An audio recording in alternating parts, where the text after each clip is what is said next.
Assalamualaikum warahmatullahi wabarakatuh. Sahabat pendengar yang dirahmati Allah, Alhamdulillahirrabbilalamin. Segala puji bagi Allah, Tuhan semesta alam. Salawat dan salam semoga tercurah kepada Nabi Muhammad SAW, kepada keluarga, sahabat dan umat beliau hingga akhir zaman. Sahabat pendengar yang berbahagia, pernahkah kita berpikir, amal apa sih yang tetap mengalir pahala walau kita sudah tiada? Jawabannya adalah amal jariah, yang diantaranya itu adalah sedekah. Allah Subhanahu wa Ta'ala berfirman dalam surah Al-Baqarah ayat 261, yang artinya perumpamaan orang yang menafkahkan hartanya di jalan Allah adalah seperti sebutir biji yang menumbuhkan 7 butir.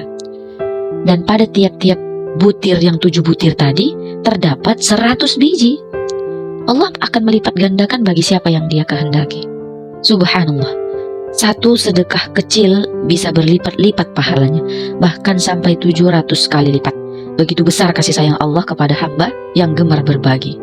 Rasulullah SAW bersabda dalam hadis riwayat Muslim, apabila anak Adam meninggal dunia, maka terputuslah amalnya kecuali 3 perkara ini. Yang pertama sedekah jariah, yang kedua ilmu yang bermanfaat, dan yang ketiga adalah anak soleh yang mendoakannya. Hadis ini menjelaskan bahwa sedekah jariah adalah salah satu amal yang tidak terputus walau kita sudah dikubur. Air sumur yang kita bantu gali, musola yang kita bantu bangun, mushaf Al-Quran yang kita sumbangkan, selama itu masih digunakan oleh orang lain, pahala akan terus mengalir kepada kita. Sahabat pendengar, sedekah tidak harus menunggu kaya.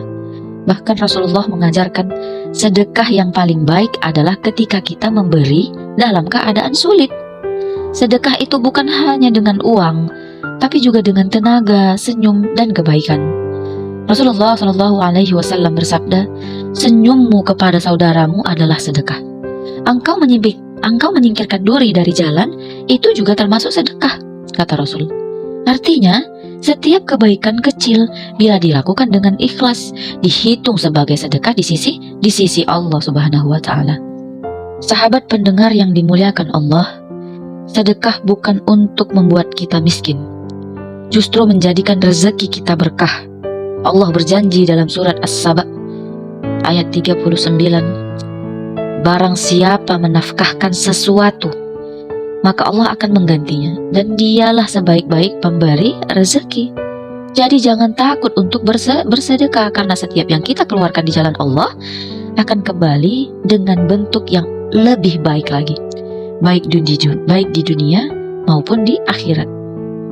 Sahabat pendengar, mari kita mulai dari hal kecil, mungkin dengan sebotol air untuk musafir yang haus di pinggir jalan, atau membantu biaya anak yatim sekolah, atau hanya sekedar senyum tulus kepada sesama ketika berjumpa di jalan.